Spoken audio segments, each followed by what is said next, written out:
Welcome to Melrose Unitarian Universalist Church. Our service today is called Find Stillness. Good morning. I am the Reverend Dr. Suzanne Intriligator, and my pronouns are she, her, and hers, and I'm so happy you're here with us this morning. Welcome. To learn more about our church and our values, please visit our website at melroseuu.org. On our welcome page, you can find a link to our digital guest book. Adrienne Wood, who is our chat host this morning, will share that link in the chat box now. Feel free, whenever you like, to use the chat box to say hello and greet one another. And please all do feel welcome to stay afterward for our virtual coffee hour. We have just a few announcements today as we get ready for the holidays fast approaching. Last Sunday, we kicked off our Giving Tree program to benefit Renewal House, the domestic violence shelter of the UU Urban Ministry in Roxbury. And it's been a big success. Thank you for donating. You will help a lot of families who need it to have a better holiday season this year. You can still donate to that drive if you like on our homepage or at this link. And Adrienne has that link too. She could put it in the chat box, or you can find it on our homepage under Giving Tree. Also, in the midweek updates and on our website, you can find our new Advent calendar. You may have seen it. The church leaders made a cute little church Advent calendar this year. Every day has a different activity suggested on it to help keep you connected with all your church friends and give your December a little more fun and depth. You can download it right off our homepage if you like. You can also see our December worship schedule there, just a few highlights. On December 20th, we'll have a guest preacher, the Reverend Amy Beltane, will be joining us on Zoom from Portugal, where she lives. Amy is a practicing UU pagan, and she will lead an authentic winter solstice experience for us. So that should be worthy and spicy with variety, like cinnamon in your warm apple cider. On Christmas Eve, December 24th, I will lead a traditional Christmas Eve service on Zoom at 5 p.m. We'll have our usual scripture readings and carols, plus special music from the choir and from some guest musicians. It will be lovely. Please bring a candle to light. And keep hold of that candle if you want to join us in person at 7 p.m. that night for something special, only for those who are so inclined and feel up to it. We have got a permit to use one of the fields on Lynn Fells Parkway across from the schools and next to the pond. We will gather there with safe social distancing between us so that we can celebrate Christmas by seeing one another's faces, singing some carols, and lighting our candles in the darkness. It's a big field, so go ahead and invite friends if you want to. Then on December 27th, it's our usual practice to take a Sunday off and go for a walk in the woods after Christmas. Instead, this year, we invite you to go online and sample another UU service, and then come back to this link at 11:30 for a coffee hour that will be hosted for you by our MUUC board. So that's all the news that's fit to print this week. If you would like to, now is the time that we greet our neighbors. Remember, everyone, click on the gallery view so you can see everyone and scroll through the windows to say hi. Hi, everyone. Oh, good. Oh, look how many. There's a great number. Oh, Christmas sweaters. I see Christmas sweaters. Thank you, Nancy. Hi. Good morning. Thank you for coming. Oh, lots of smiles today. Thank you. That cheered me right up. Hi, everyone. Good morning. Good morning. Okay. Wonderful. Now, if you would join me, please, in our Advent wreath lighting ceremony. Today is the second Sunday of Advent, and these words come to us from the Reverend Megan Ruth Visser in California. She writes, this is our Advent wreath, but I need to stay by the microphone so you can hear me. She writes, every week until Christmas, we light a candle on the Advent wreath. The circle of greenery reminds us of the eternal cycle of all life without beginning or end. And the candles remind us that we are each called to emit our own glow amid the pain and suffering facing our world. The light of Advent grows brighter and brighter, guiding us toward personal peace, shared joy, and more love.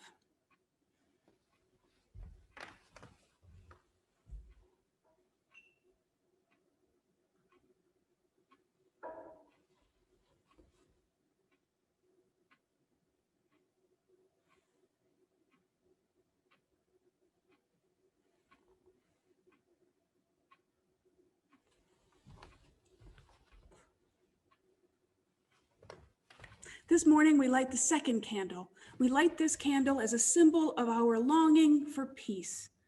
We bring our hope into the world when we practice peacemaking. Our caring community aspires to be a source of freedom from violence and exclusion. May we become the ones we have been waiting for. Together, may we strive to create a lasting peace. Throughout this season of Advent, after we light our wreath, we'll hear our choir sing to us different verses of the traditional carol, O come, Emmanuel. Today, it's verse 2. Please share the video.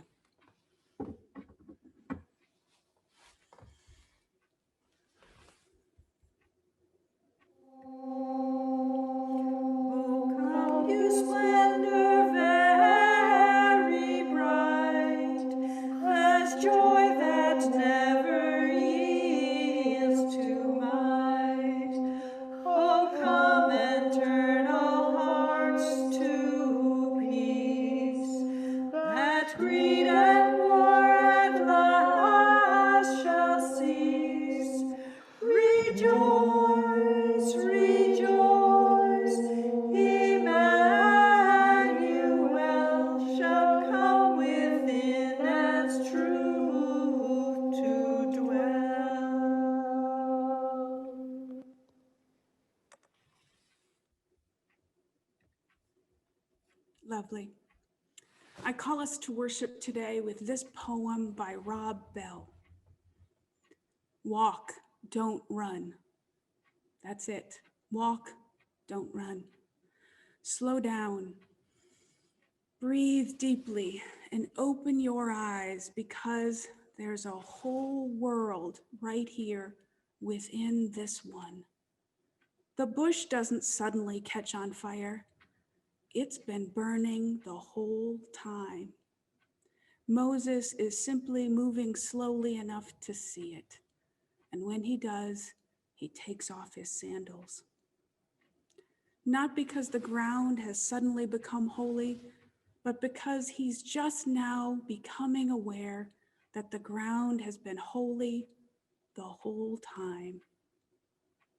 Efficiency is not God's highest goal for your life. Neither is busyness, or how many things you can get done in one day, or speed, or even success. But walking, which leads to seeing, now that's something. That's the invitation for every one of us today and every day, in every conversation, interaction, event, and moment, to walk, not run, and in so doing, to see a whole world right here within this one. And now, along with UUs everywhere, I light the symbol of our faith, the flaming chalice. Giving our chalice lighting reading this morning is Paul Belfonte, who is representing the committee council this morning and also serving this year as the co-chair of the immigration ministry team. Take it away, Paul.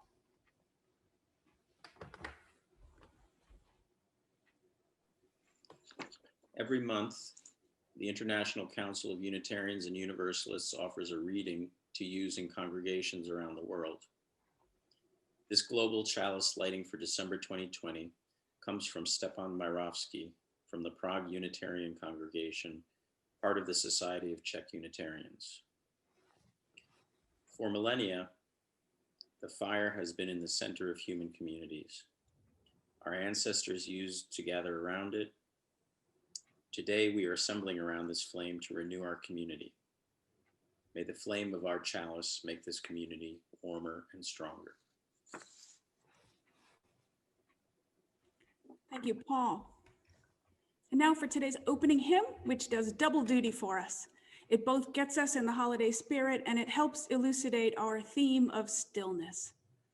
The text was written in 1849 by Edmund Hamilton Sears, the Unitarian minister of a congregation not far away in Wayland, Massachusetts.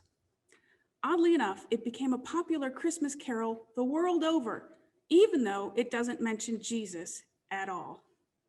Instead, the song tells us, if we want to bring peace to the world, we must hush our noise and our war making and learn to listen in stillness. This version of It Came Upon a Midnight Clear comes to us from our UU congregation in Charleston, West Virginia. Go ahead and sing along if you like.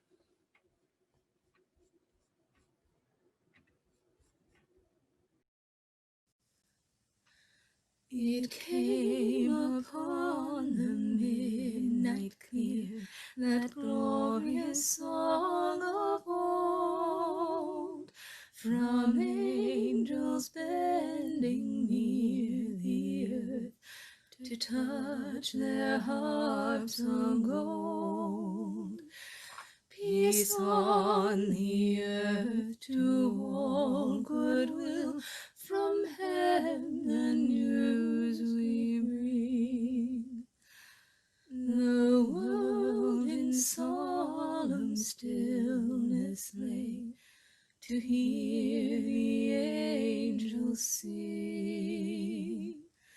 Still through the cloven skies they come, with peaceful wings unfurled, and still their heavenly music floats o'er all the weary world. Above its sad and lonely plains, they bend on hovering wing, and ever o'er its babble sounds the blessed angels sing.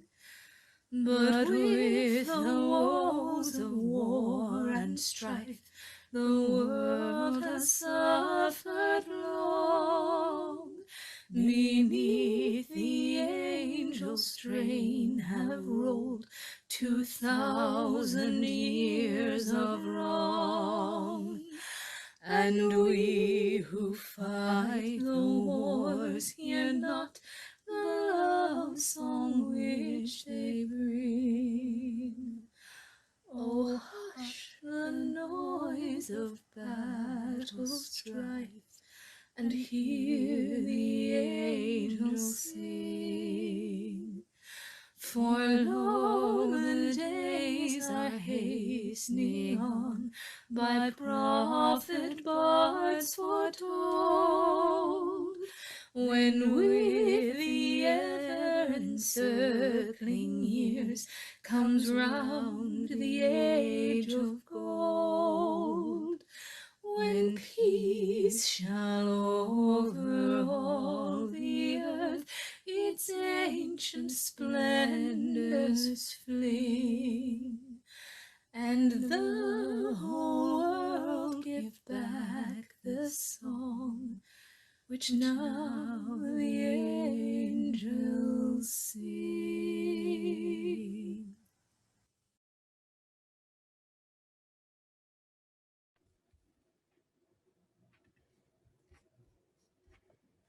And now let us join together in the words of our covenant, followed by the song of aspiration. Love is the doctrine of this church. The quest for truth is its sacrament, and service is its prayer. To dwell together in peace, to seek knowledge in freedom, to serve humankind in fellowship, to the end that all souls shall grow into harmony with the divine. This is our great covenant, one with another and with our God.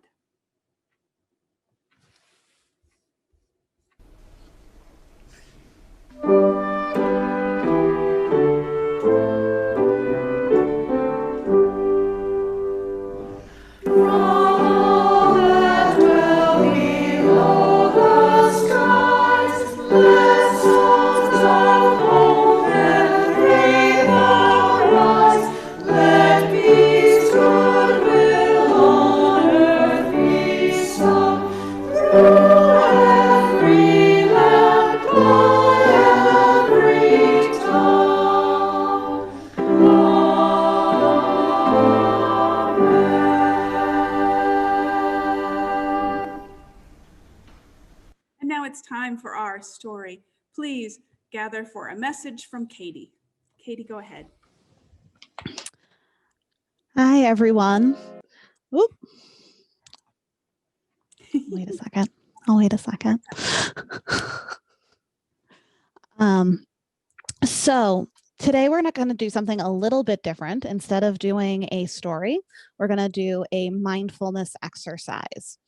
So I think all of us know that breathing is essential to life, but we often don't notice it.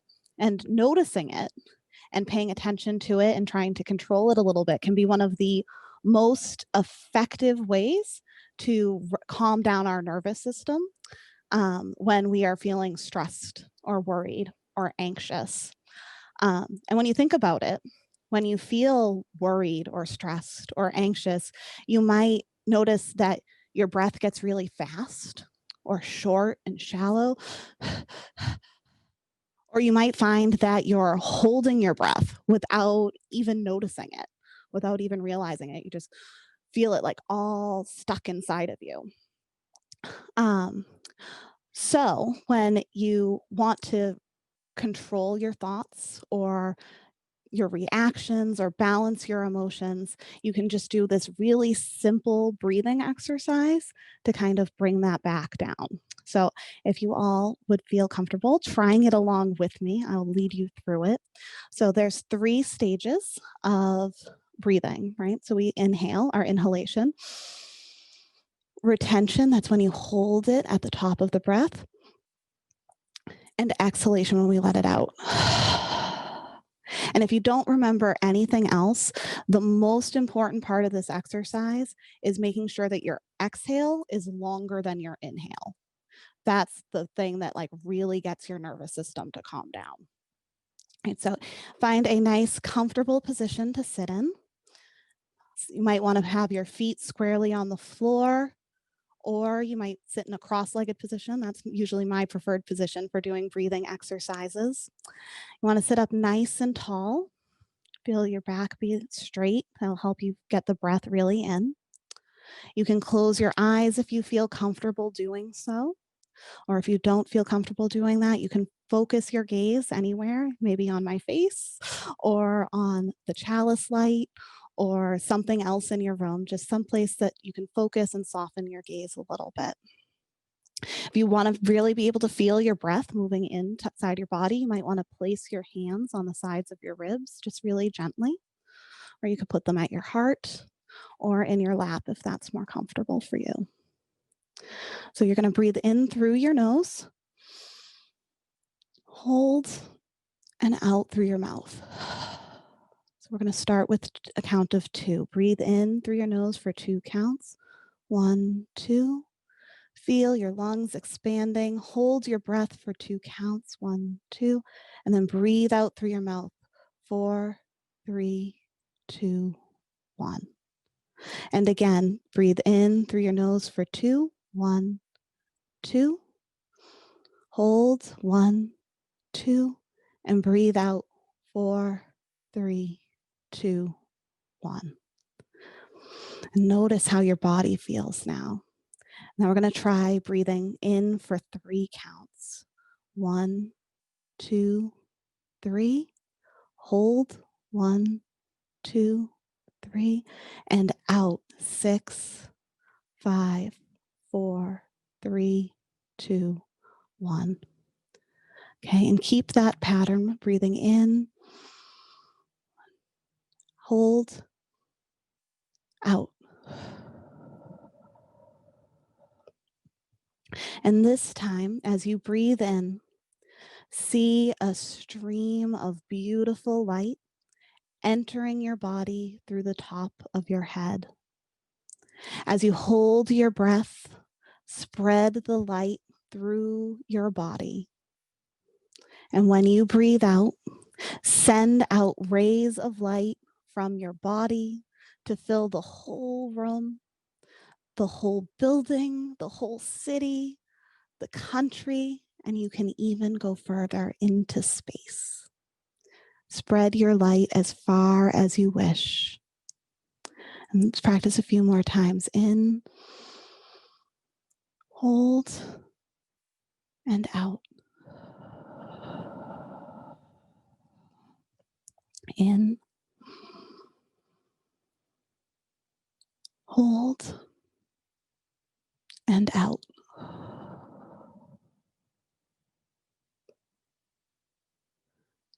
One more time on your own.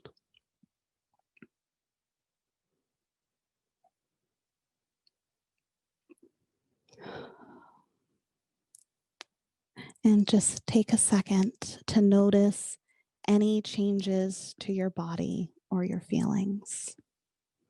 And then gradually return to normal breathing and open your eyes, refocus your gaze. Thank you all for joining me. Blessed be.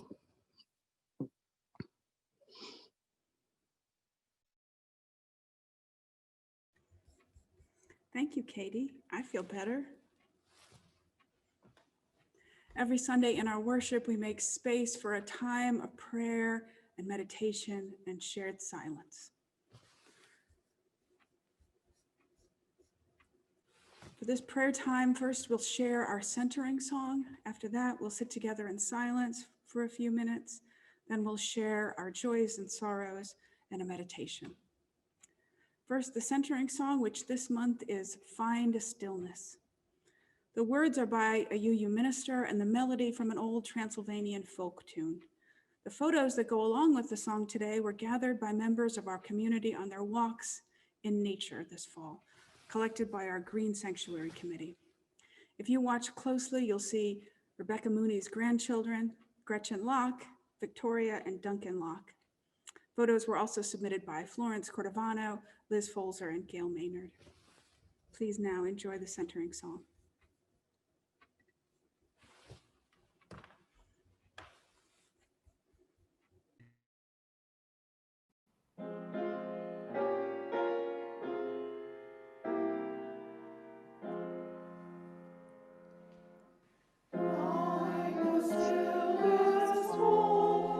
Stillness,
Every week we share with one another the milestones of our lives, the joys and sorrows that mark our days, so that we might become good companions to one another on the road of life.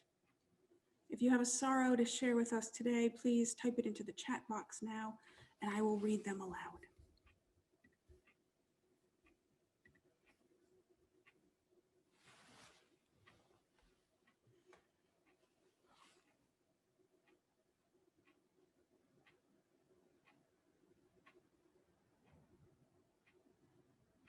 From Florence, a candle of love for my Uncle John, who faces serious brain surgery on Tuesday, and for my grandmother Jean, who may be approaching her final days.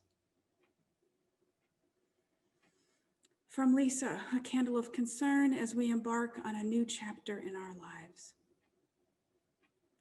From Martha, a candle of concern for my dear friend Margaret, who is preparing to have T-cell transplant later this month for her worsening multiple myeloma. From Nancy, a candle of concern for Melissa Warren, my friend and a former member of this church. She is now in a hospital. From Nancy Nichols, my beloved cousin Alan N. is in hospice care with complications from COVID. Please keep him and his husband Jerry in your prayers. From Eric and Barbara, a candle of concern for Eric's aunt, Patty Lambiaso, who is battling cancer. From Chuck and Jane, I was saddened this week to learn that the company where I've worked for the last 2 years will be winding down at the end of January. My hopes are for me and my colleagues as we explore our next steps. This is from Chuck. And also that our company's work may continue somehow.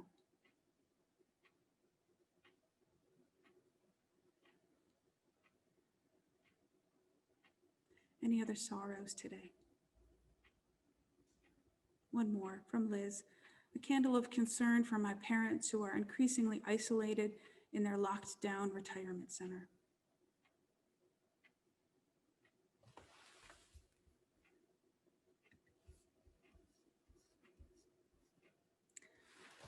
Let all those sorrows, both spoken and unspoken, rest in our minds and hearts.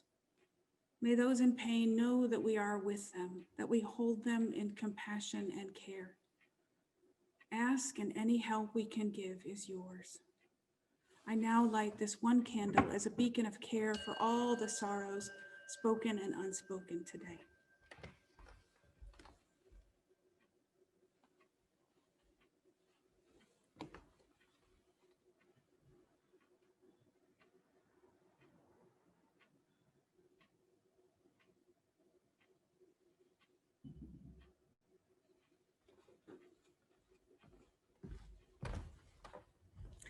Now I ask for all the joys you'd like to share. Type them into the chat box and I will read them aloud.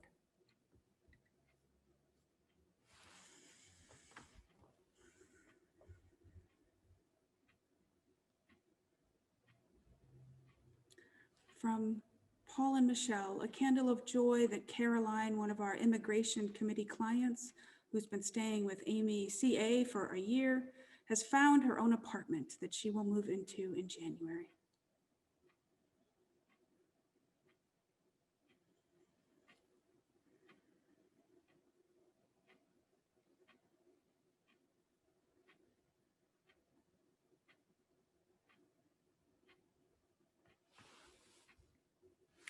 From Florence, joy for decorating for Christmas. It's just what we need.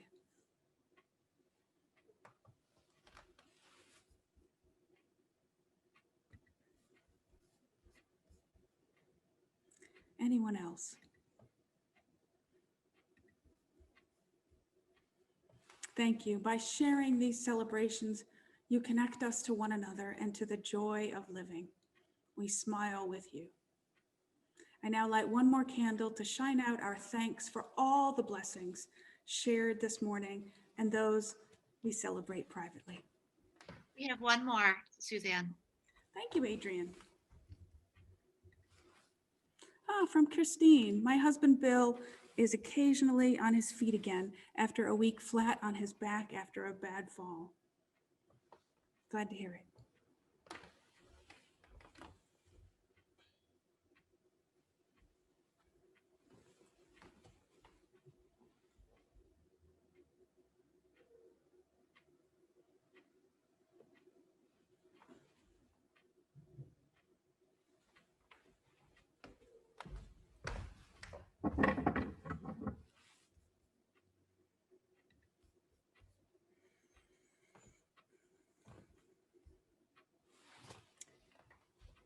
now I have another invitation for you into stillness.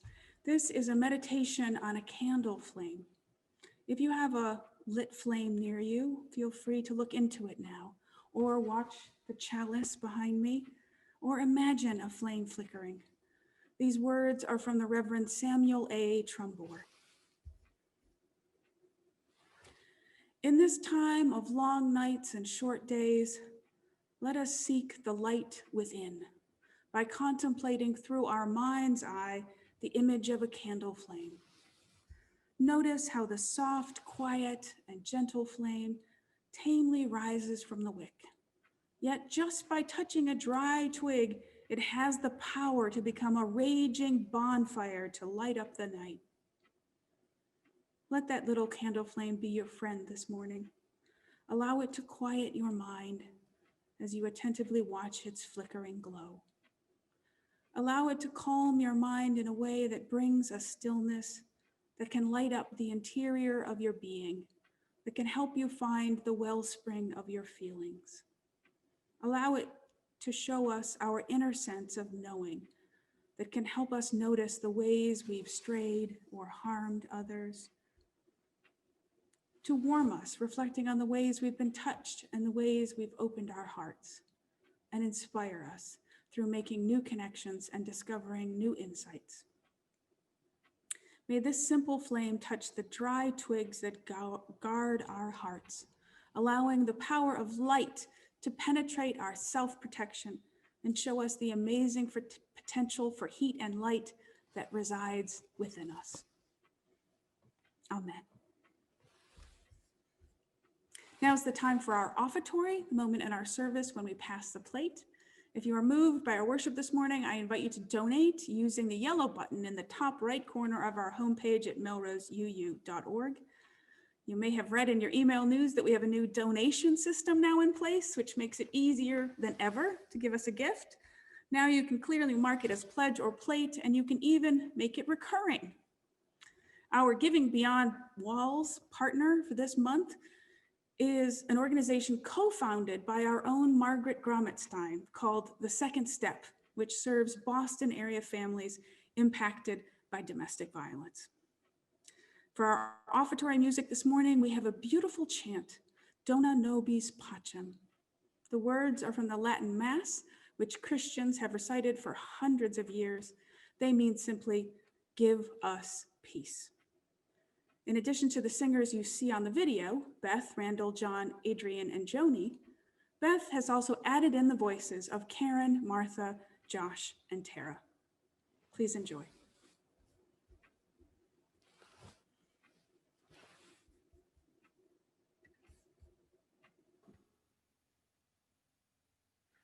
Dona nobis pacem, pacem.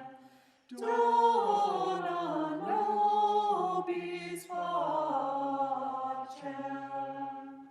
Dona nobis pacem. Dona nobis pacem.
pacem, dona nobis pacem, dona nobis pacem, dona nobis pacem, dona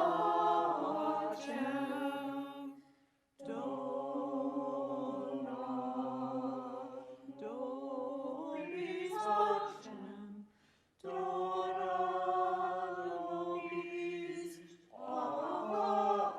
pacem.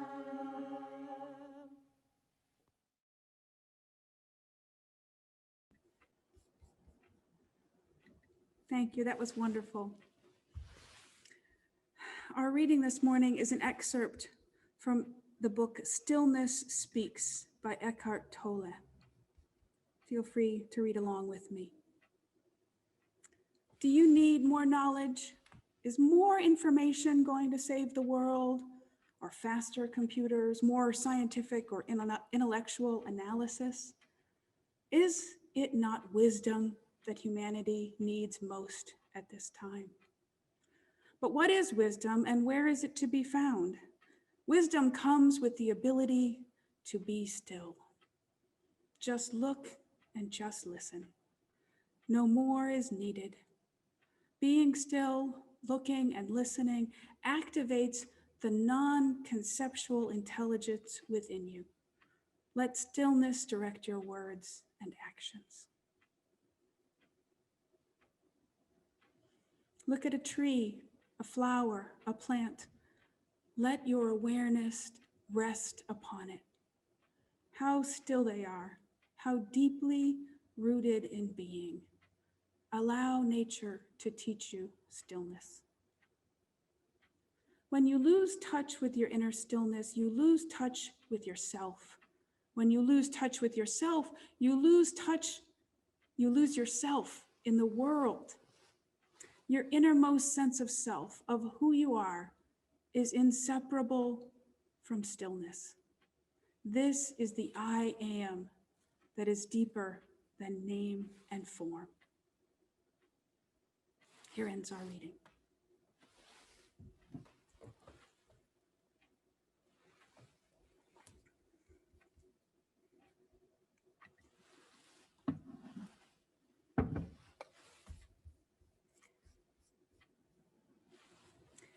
You may know that 2 years ago, I started meeting every week in person with the church president to keep connected and to stay on top of our leadership work here in the church. When the pandemic hit, we switched to Zoom meetings. But now, since this past August, when the weather's been good, we've been outside. Dan Griscom, the new president, Jenny Wengrovius, the vice president, and I meet on Dan's back porch. In recent weeks, Dan has kindly provided hot tea and hand warmers. And I'm so grateful to be able to connect with them in person. It makes such a big difference. I remember a month or so ago when I brought up the planned worship theme for December, Stillness. "Oh no," Jenny said, "please, I hate that theme." "What do you mean?" I said. "I mean, we've been locked up in our houses for 9 months now. We can't travel or go to restaurants or see our loved ones. We are forced to be still now, and I hate it. I've had enough of stillness. Can we do the opposite?"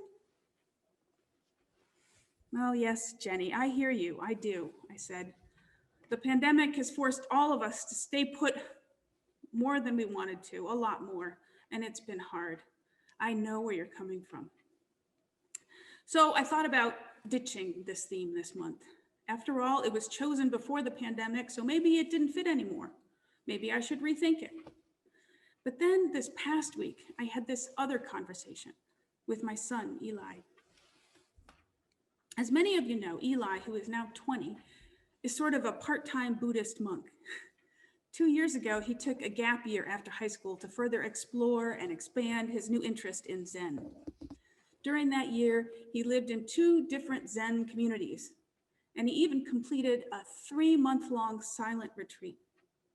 Since then, even in his dorm room at Tufts, he's kept up a strong daily practice.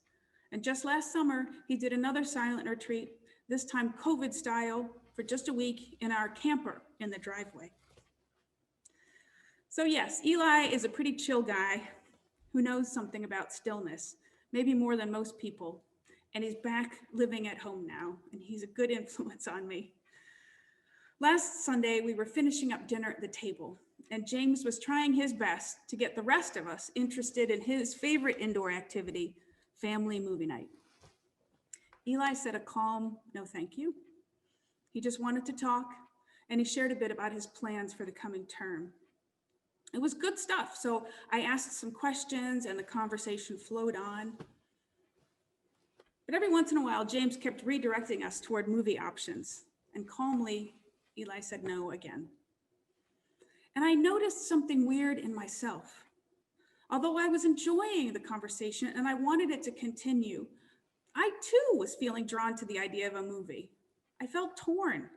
At the same time, I felt a strong desire to check my phone for email or for a Facebook notification.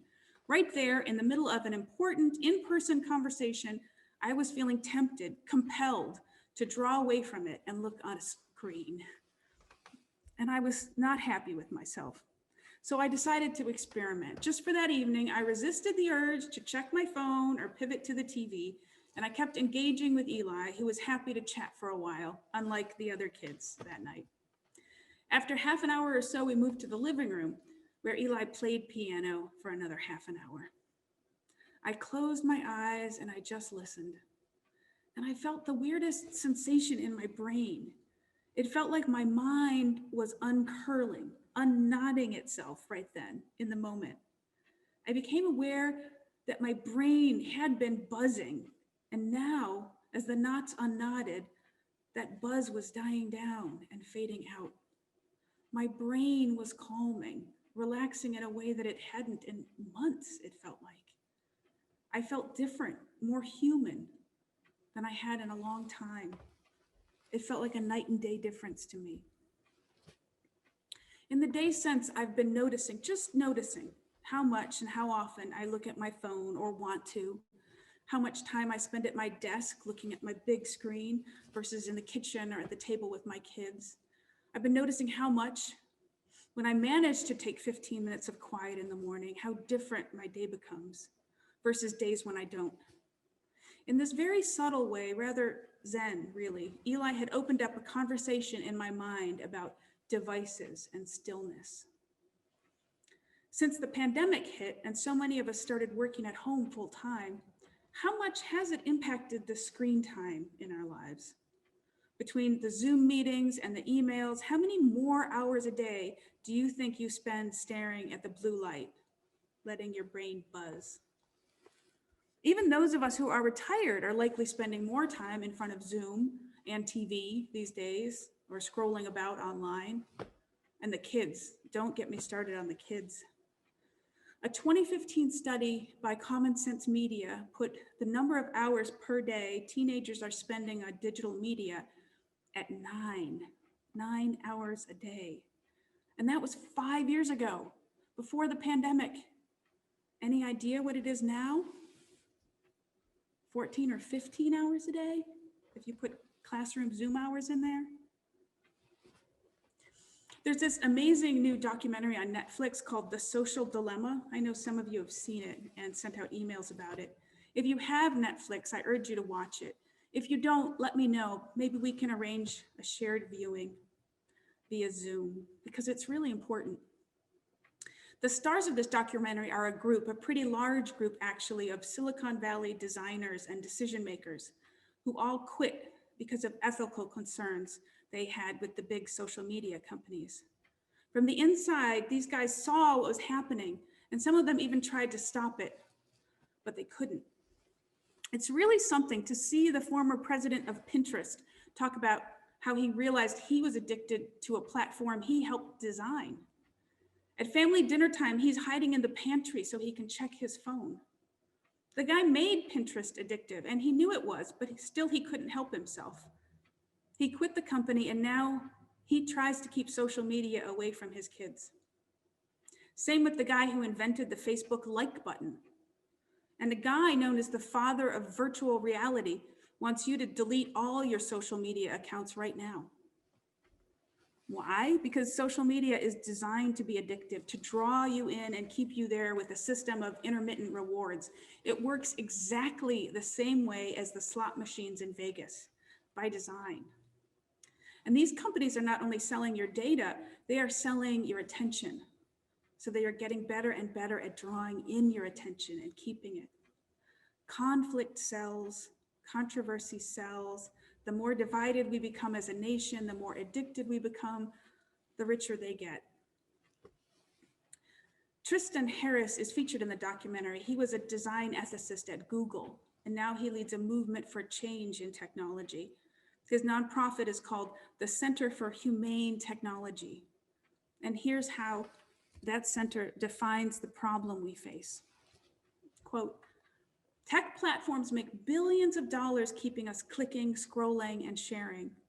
Just like a tree is worth more as lumber and a whale is worth more dead than alive, in the attention extraction economy, a human is worth more when we are depressed, outraged, polarized, and addicted. This attention extraction economy is accelerating the mass degradation of our collective capacity to solve global threats, from pandemics to inequality to climate change. If we can't make sense of the world while making ever more consequential choices, this trend will destroy the futures of our children, democracy, and truth itself. Unquote. Wow. But here's the good news. To take a step out of that attention extraction economy, you don't have to give up all the stuff that you love. You just have to learn how to moderate, to resist, and add in some apps and technology that actually put human ethics at the center of their work. Tech that doesn't profit off your attention. It exists. The Center for Humane Technology has a lot of good resources to offer. There's a page on their website called Take Control, which I recommend. It helps you go through all of your notifications step by step and take control of your consumption. Here's the link to it. I gave it to Adrienne earlier so she could put it in the chat box. It's humanetech.com, take control. Also, you may have heard of the idea of a tech Sabbath, which has become highly popular even among techie people. The idea is to take a whole 24 hours once a week away from all screens. Read a paper book, walk in the woods, do art, talk to people outside or on an old-fashioned landline phone. Unplug. Your brain needs it more than you do, more than you know, more than you know. Some folks say the Tech Sabbath becomes the best day of the week. If you want to know more, you just Google Tech Sabbath. What does all of this have to do with stillness? Well, everything, if you ask me. Eckhart Tolle writes, when you lose touch with your inner stillness, you lose touch with yourself. And when you lose touch with yourself, you lose yourself in the world. Unquote. Do any of you feel like you've lost yourself in the world? For most of human existence, stillness was built into our lives. Before technology, even in harsh conditions, quiet abounded. There was often time for rest and solitude. Even 20 years ago, before the smartphone, we had idle moments aplenty in lines, in waiting rooms. We often left our work at work. Now, those of us who work at home often feel like we live at work. There's no downtime unless we make it happen. And even then, we keep one eye on the phone.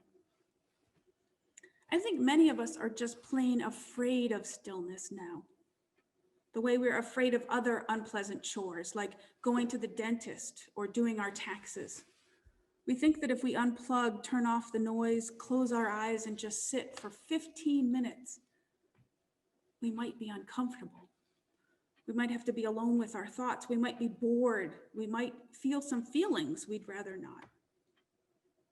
Here's some more good news.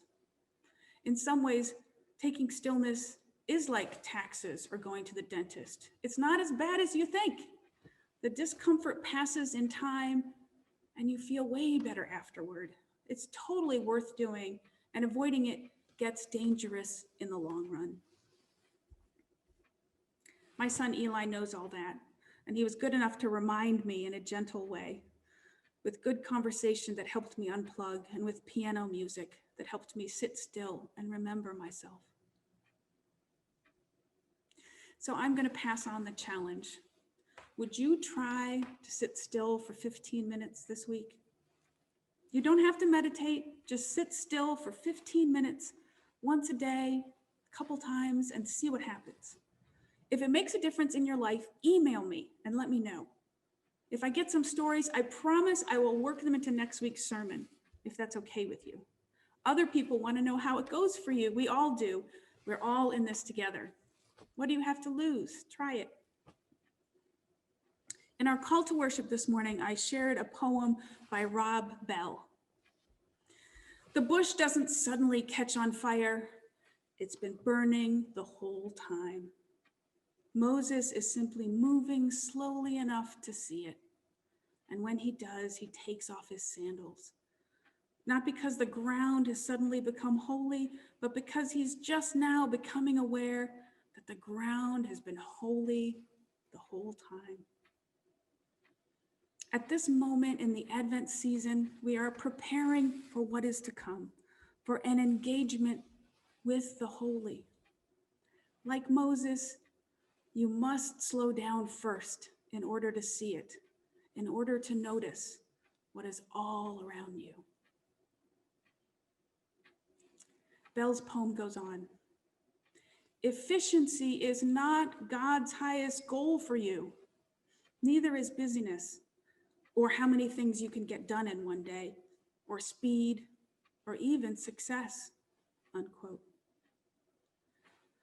So hearing that, we have to ask, what is God's highest goal for your life?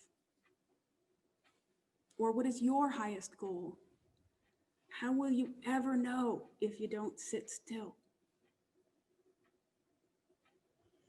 Eckhart Tolle writes, your innermost sense of self, of who you are, is inseparable from stillness. This is the I am that is deeper than name and form. He's saying that inside you already is stillness. It's just waiting there for you to connect to it, to hear its message to you. The stillness inside you is you at the very deepest level. It is the I am. Here Tolle means, I think, both your total existence and God within that. He uses the words I am here to echo the I am that God uses in the Old Testament, which is represented in Hebrew with the words Yahweh. This stillness inside you is you, and it is God at the same time. It is the place where you and God connect. Holy ground indeed. I pray today that you and I may take the time to unplug, to rest our brains, to reclaim our attention, to connect once again with the stillness inside us. May we slow our breath and still our minds until we can see the holy all around us and deep within us. And then we will be free. Amen. We close today with one of my favorite hymns. I chose it to remind you that stillness is always just a breath away. When you take a moment to breathe in peace, you will have what it takes to breathe out love.